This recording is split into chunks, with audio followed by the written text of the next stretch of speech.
inches from the camera as it comes flying through the windshield. It's not an effect, it's a real, crazy things that people catch on camera. You don't expect that to happen, right? You don't expect when you drive under a bridge that a brick is going to fall or something. I gotta be honest with you, anytime I go into a tunnel, I'm kind of, inspecting the roof. I don't know what I expect I'm going to do. If I perceive that the roof is falling in, I just sort of, yep, it's all there, and none of it looks like it's coming down, so I feel confident driving through. How many of us have kids that we send on a school bus? We trust the school bus driver, right? If you don't trust the school bus driver, why are you putting your kid on the bus? Right? We trust that the school has done the checks that are necessary. We trust that the driver is safe. Not only a safe driver, but that the driver is a safe person for our kids to be. We trust those things, right? We place faith in humanity. Now, I'm not suggesting that we should go through life afraid that traffic's going to hit us and tires are going to come off vehicles and your bus driver is a crazy lunatic who's going to run off with your kid. I'm not trying to instill fear. I'm just saying there are things that we place trust in, like humanity. The second thing they have on the list is sports teams. Sports teams. People place trust in their sports teams. I know there's a number of people at work who enjoy various sports and they follow their teams pretty religiously. I have a tendency of any team that I have any inclination of following, inevitably they're a loser. So, I just have hope that they're in a building year and next year they're going to do better, because it never seems to happen. So. But people put hope in their sports teams. In fact, some people put so much hope in their teams that they're willing to put money on it. Right? They believe that so and so is going to win, or they're confident that an outcome is going to happen, and so they'll be willing to bet on it. So people do put faith and trust and hope in those things. What about your employer? We wake up, if you have a good job, or if at some time in your life you've had a good job, you tend to wake up in the morning confident that when you get to work, there will be work to do. Right? That you'll have the job. That when you walk through the door, you won't be greeted by the boss standing there saying, "I'm so glad you came in. I meant to give you this little piece of paper. It's a lovely pink color. You may go home and enjoy the rest of your day." Right? We don't go to work with an expectation. We have an expectation that when we go to work, there will be work at work. And if there isn't work, there'll be stuff to keep us busy at work. And on top of that, we have confidence that our employer will pay us after we've accomplished the work. Right? If the boss says that he's going to pay us every 2 weeks, we expect that at the end of 2 weeks, there will be a check that will be there, or there'll be money that'll be deposited into our account. If we didn't trust that, we would either, one, expect our pay at a much quicker rate. I'll take daily pay. How's that sound? Every day you leave with a check. Sounds like a lot of work to me. But if you didn't trust your employer, then that's the way. Or you might say, you're going to have to pay me a certain amount up front. Right? But we don't do that with employers. We go to work expecting that we will get paid work. I don't know if this is necessarily the case, but there's a lot of people that place a lot of trust in celebrities. A lot of trust in celebrities. This culture is so celebrity crazy. And a celebrity, someone who's well known for maybe their acting or their singing, they'll get up and they'll make an impassioned plea, or they'll talk about something, and people will just eat it up. Of course, nobody asks, does this person have a degree in that particular field, or any relevant knowledge, or have they ever experienced the things that they're talking about? Those questions usually don't get asked, right? It's just, this is a celebrity, this person must therefore be important. That's not true. They're a celebrity because people are willing to buy their stuff and support their projects. But people will put a lot of trust in those things, and in the words of celebrity. And then, bottom of the list, politicians. Now, I'm not I'm not anti-government by any stretch of the imagination. I believe that there is a necessity for government. God established government. There's government in God's kingdom. There's government in the world. And God gave us the world to govern. So I'm not anti-government. But people do put a lot of trust in politicians. You know, a politician will get up and they'll say something, and people will believe what they're saying. Now, you know, at the end of their second term in office, they may not believe a lick of what they say at that point. But initially, at first, we tend to have a very optimistic view of the people that we're willing to throw our support behind. And we trust that when a politician says they're going to go into office and do something, we trust that they're going to do it. Even if they say something as crazy as, I'm going to get rid of lobbyists. For some reason, people believe that a politician would actually do that. I'm not sure why, because that's how their bread gets buttered. You know, people are willing to believe those things. They're willing to support those things. And people show it in different ways. So, you know, in all of these things, showing up for work, you know, or buying things that celebrities offer, or putting political stickers or signs up in your yard, and stuff like that. These are all ways that people demonstrate their trust in things of this world. Things that are very natural, right? Now, having said all that to establish that people put trust and have a certain amount of hope in those things, I ask you, since I've already mentioned, you know, people will visually demonstrate their trust in things, like politicians or celebrities or sports teams or stuff like that by what they do and what they wear. I ask you, consider in your own life, what do you do in your own life to demonstrate your hope and your trust in Christ? That's good. Think about that. What in your life, in your daily walk, in the way that you act, in the way that you speak, in the way that you dress, in the way that you speak, in the things that you speak about, or the actions or the things that you pursue, what in your life is demonstrating that you have a hope and a trust in Christ? Amen. Because it's one thing for us to say, my hope is built on nothing less than Jesus' blood and righteousness. But it's an entirely different thing to actually live a life that says, my hope is built on nothing less than Jesus' love and righteousness. In the book of Job, there is a warning. And if you have your Bible, I'll turn in the book of Job to Job chapter 8. Job is right around the book of Psalms. But in Job chapter 8, Job is having a conversation with three friends who have come. Job is going through a very rough time. If you're not familiar with the story of Job, he's having about the worst time someone can possibly have. And his friends, who should be comforting him and helping him, they're not. They're not being particularly helpful. They're not being very friendly. But here is Job, and his friend is talking to him in Job chapter 8. And his friend asks him this question. And it has to do with what we're talking here. So starting in verse 11, his friend says this. He says, can a rush grow up without mire?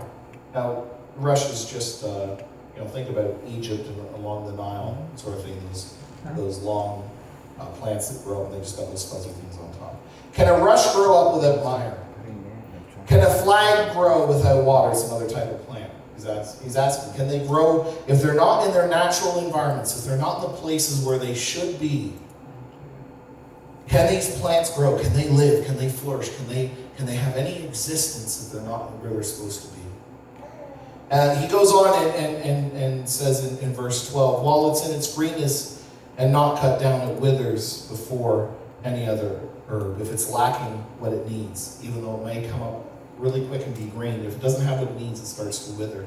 And he says, so are the paths of all who forget God.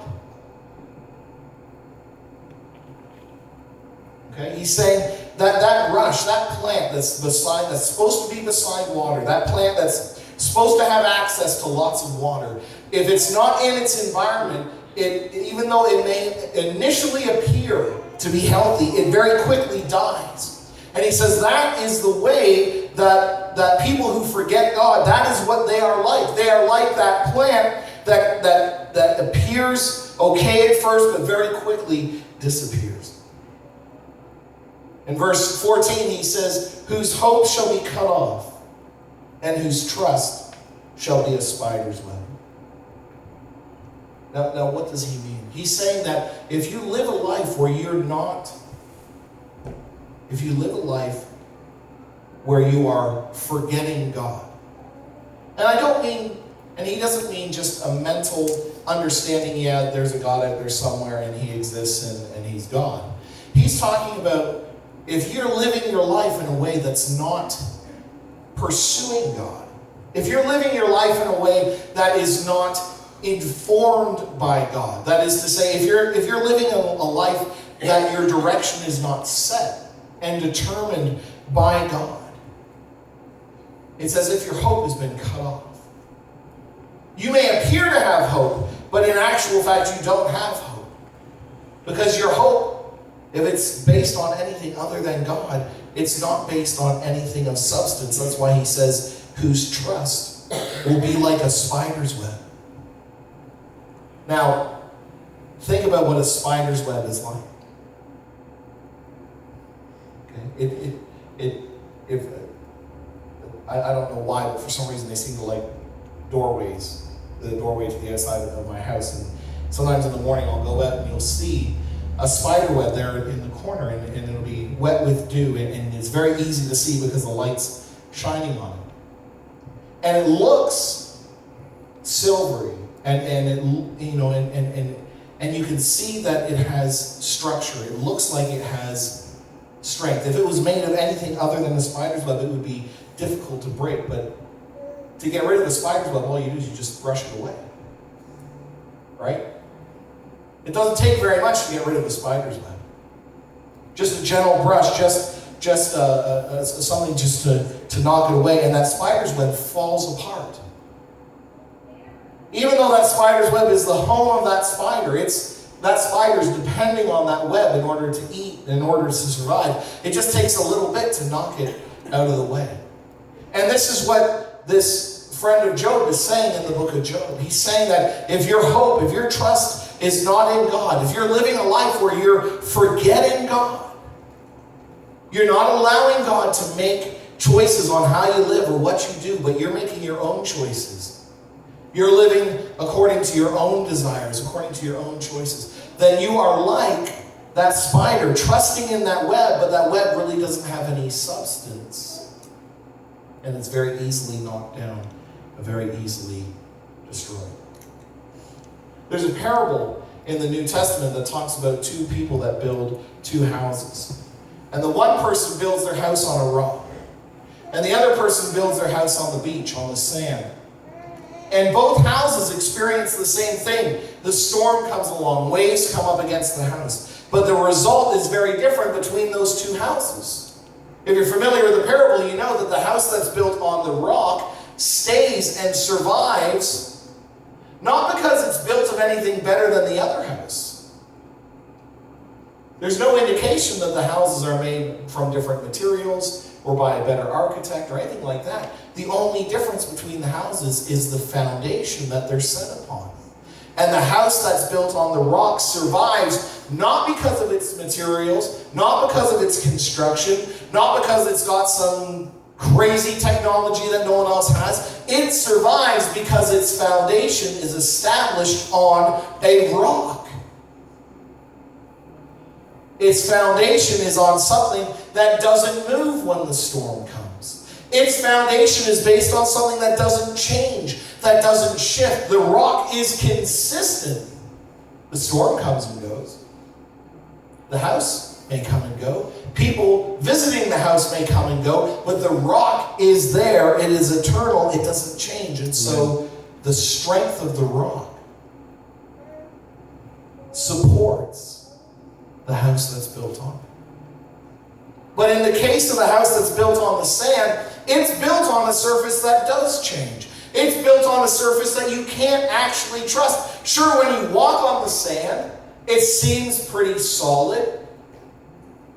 As you're stepping on, as you're walking across it, it seems like it's going to be there, and it seems like there's miles of sand if you're on the right beach. And what's more, the sand is more beautiful than the rock. The rock is kind of ugly. It's just gray. It's just there. It's lumpy. It's just a rock. But the sand is white sands and beaches and lapping waves, and it looks beautiful and enticing. But the house that's on the sand is destroyed, not because it's lacking in materials, not because it's lacking in construction, but because what its foundation is built on is something that is not stable and can be swept away. And so, in your life, where is your hope and where is your trust? Because if your hope is on something other than Christ, and if your trust is in something other than Christ, you're building on the wrong thing. Amen. Guess what? Even the best job in the world will eventually come to an end. Yep. Sickness can strike at any time, and completely without warning. We don't just hear of the elderly getting cancer, but we also hear of 30-year-olds and 20-year-olds and teenagers and small children getting cancer. Right? We have no guarantees. Right. I was reading an article the other day. It was talking about there's been a lot of focus that's been placed on medical malpractice and people understanding, when doctors make mistakes and things like surgeries. But there's not been a lot of attention that's been placed on misdiagnosis. Now, they say that for the average person will experience at least once in their lifetime a misdiagnosis by a doctor. And many times with devastating consequences. And if you've lived for any length of time and known any number of people, haven't sort of hidden yourself away in the mountains of Pennsylvania in a cave somewhere, you probably know someone who went to a doctor and got a misdiagnosis. Where they went to the doctor and the doctor said, "We think it's cancer." And the person went and they made plans to take care of everything, and then all of a sudden they found out, no, it's not cancer. The doctor made a mistake. That's a good mistake to get. But other times the person will go to the doctor and the doctor will say, "Well, I think it's just a virus," or "I think it's just a little thing." We had a case with our son when he was very young. He got sick, and we took him to the doctor, and the doctor said, because of the season that it was and his age, the doctor said, "We think it's just a virus. Just watch his temperature, make sure his fluids stay up." We took him back home. But he didn't get better. And so we took him, you took him to 2 days later, you took him into the doctor again, or did you take him to the hospital that time? Yeah. And so it turned out that what he was suffering from was more significant than just a virus. And so he ended up being in the hospital. And the doctor, he was a great doctor, but he was a human. And he made assumptions based on the time of year and the age of the child and the symptoms, and he didn't have perfect knowledge. He's not God, he's just a doctor. Mm-hmm. But a misdiagnosis put our child in the hospital because the doctor made a mistake. I can tell you that wasn't a lot of fun.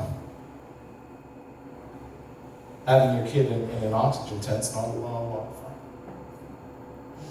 In the passage in Psalms that we read, Psalm 71 verse 5, the last verse here says, "Thou art my hope, O Lord God.